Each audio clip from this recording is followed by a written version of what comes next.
السلام علیکم۔ حرم علی سے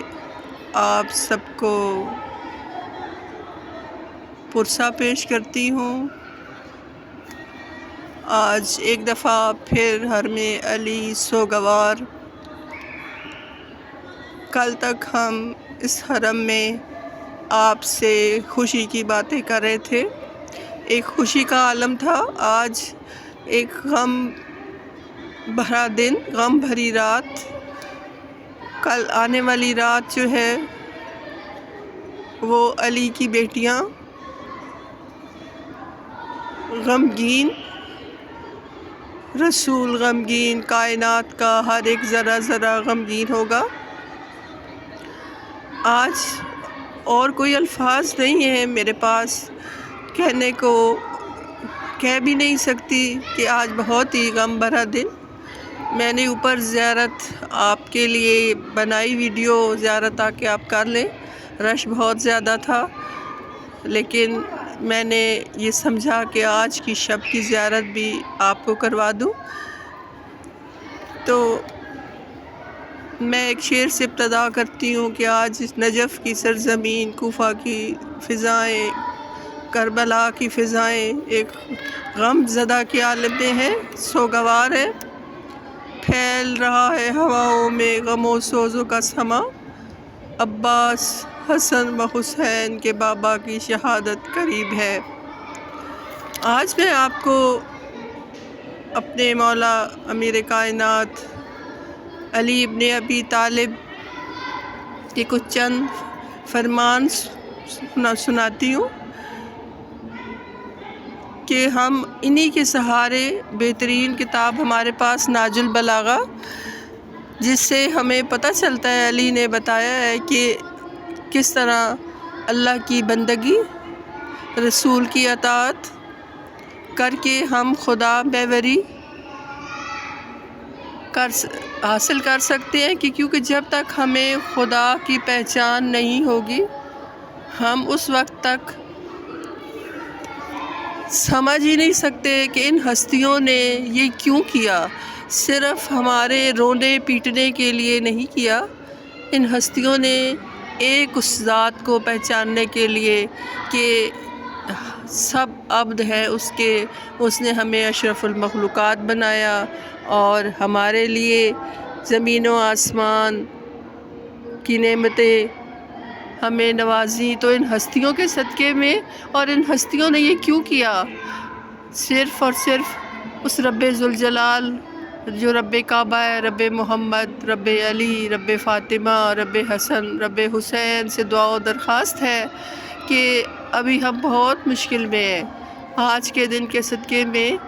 ہمارے وقت کے امام علی کے بیٹے، زہرا کے بیٹے امام مہدی سلام اللہ علیہ کا جلد ظہور فرمائے کہ میرا امام بھی بہت غم میں ہے، آج وہ بھی بہت دکھی ہیں، وہ منتظر ہے کہ کاش ایسی سرزمین ہموار ہو میرے آنے کا، کوئی ہو کہ میں اپنی جد کا انتقام لے سکوں۔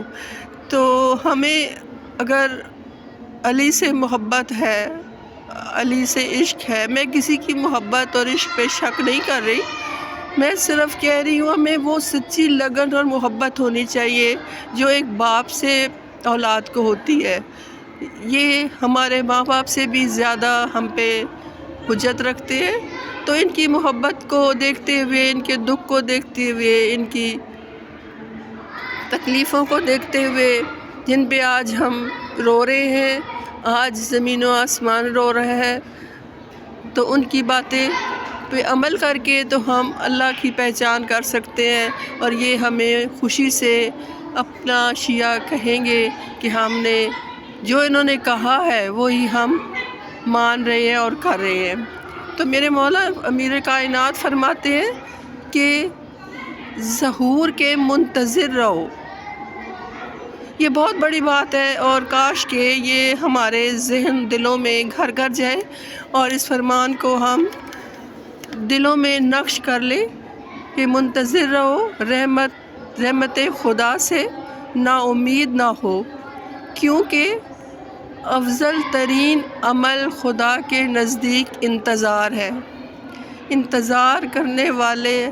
ہمارے ساتھ معشور ہوں گے۔ تو یہ میرے امام نے ہمیں ایک امید، ایک آس، ایک یقین کی تلقین کی ہے کہ ہم اپنے وقت کے امام کے منتظر رہیں اور خدا کی رحمت کے منتظر رہیں، اسے مایوس نہ ہوں۔ علی جب تک رہے خدا کی پہچان کرواتے رہے اور یہی بات کہتے رہے کہ خدا ہم سے بھی زیادہ کریم ہے، اس سے گفتگو کرو، اس سے رحمت مانگو۔ پھر امام فرماتے ہیں کہ زیادہ گفتگو سے دور رہو، کیونکہ جس کی گفتگو بڑھی اس کے گناہ بھی بڑھیں گے۔ تو یہ بہت بڑی حکمت ہے کہ ہم جتنا بولیں گے، جتنا دخل اندازی کریں گے، جتنا کسی کی باتوں میں ٹانگ اڑائیں گے، بے وجہ بولیں گے، ہماری زبانوں پہ ہر وقت اس کا مفہوم یہ ہے کہ ہم اللہ کی حمد و ثنا، آل بیت کی حمد و ثنا اور ان ہستیوں کے ساتھ اپنے آپ کو متمسک رکھیں۔ ہر وقت ہمارے دلوں میں ان کا غم، ان کا دکھ۔ میرے مولا ایک جگہ سے گزر رہے تھے تو کچھ لوگ ہنس رہے تھے، تو امام نے اپنے ساتھیوں سے کہا کہ مجھے تعجب ہے ان پہ کہ انہیں موت یاد نہیں ہے کہ یہ اتنی اونچی آواز میں ہنس رہے ہیں۔ تو اس میں ہمیں سمجھنا چاہیے کہ علی ہم سے کیا کہہ رہے ہیں، اور فرمایا گیا ہے کہ اونچی آواز میں کہکا لگا کے ہنسنا وہ بھی مکروہ ہے، اور عورتوں کا بالخصوص عورتوں کے لیے کہکا لگا کے ہنسنا بہت معیوب ہے اور اس میں اسلام کی ممانعت ہے۔ اور اس کے بعد مولا فرماتے ہیں کہ جس کے اخلاق و کردار اچھے نہیں ہوتے اس کے طور طریقے بھی پسندیدہ نہیں ہوتے۔ تو اس میں مولا ہمیں کس چیز کی تبلیغ کر رہے ہیں کہ ہمارے اخلاق اور کردار پہ بہت زور ہے۔ ہمارا اخلاق جتنا اچھا ہوگا، اگر ہم کسی کو نصیحت بھی کریں تو ایک اچھے انداز میں، ایک اچھے ماحول میں، ایک اچھے طریقے سے، پیار و محبت کے ساتھ، نہ کہ جنگ و جدل کے ساتھ، اور پہلے اپنا کردار ایسا ہو کہ یہ ہمارے کردار پہ کوئی انگلی نہ اٹھائے۔ میں آج پھر وہی بات کہوں گی کہ جس کے دل میں علی کا درد ہے، جس کے دل میں علی کی بچوں کا درد ہے، علی کے یتیموں کا درد ہے، میرے مولا حسین کا درد ہے، جناب سیدہ کا درد ہے کہ وہ یہی درد لے کے دنیا سے گئی ہیں کہ میرے علی کو وہ حق نہیں دیا گیا جو کہ علی کا حق تھا۔ آج میں بہت مشکل سے بات کر رہی ہوں آپ لوگوں سے، لیکن میں آج کے دن میں یہ سمجھتی ہوں کہ کاش آج کے دن ہی ہمارے دل بدل جائیں، ہمیں اللہ اپنی رحمت سے نوازے۔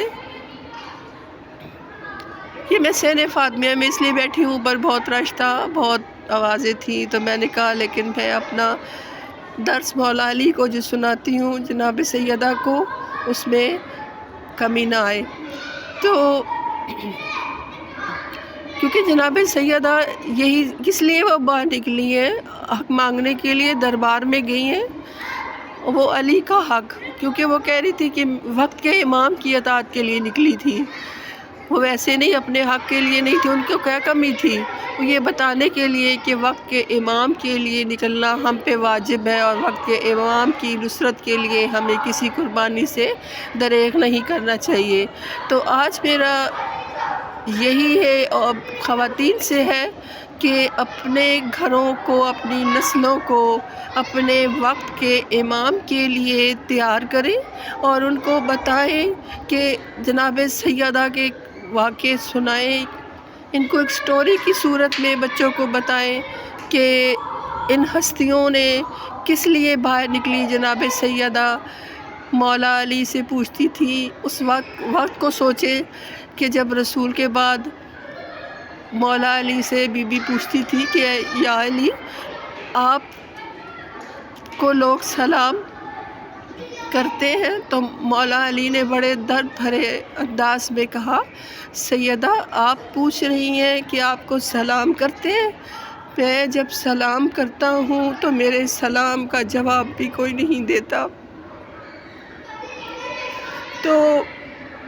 علی کی مظلومیت دیکھیں، علی کی شجاعت دیکھیں، لیکن وہ کیوں چپ تھے؟ کیا علی نہیں تلوار اٹھا سکتے تھے؟ علی نہیں، لیکن اطاعت خدا، اطاعت رسول میں علی خاموش، 25 سال خاموش رہے۔ علی کنویں میں منہ کر کے روتے تھے کیونکہ علی مجبور نہیں تھے، علی پابند مشیت خدا تھے، علی پابند مشیت رسول تھے۔ تو اس لیے ہمیں آج کے دن، اس مہینے میں، ان راتوں کو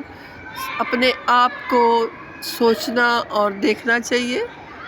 تو میں دوسرے پارٹ میں آپ سے ایک تھوڑی سی اور گفتگو کرنی ہے۔ آپ کو ہر میں علی سے فاطمیہ سے پہلے حصے سے خدا حافظ۔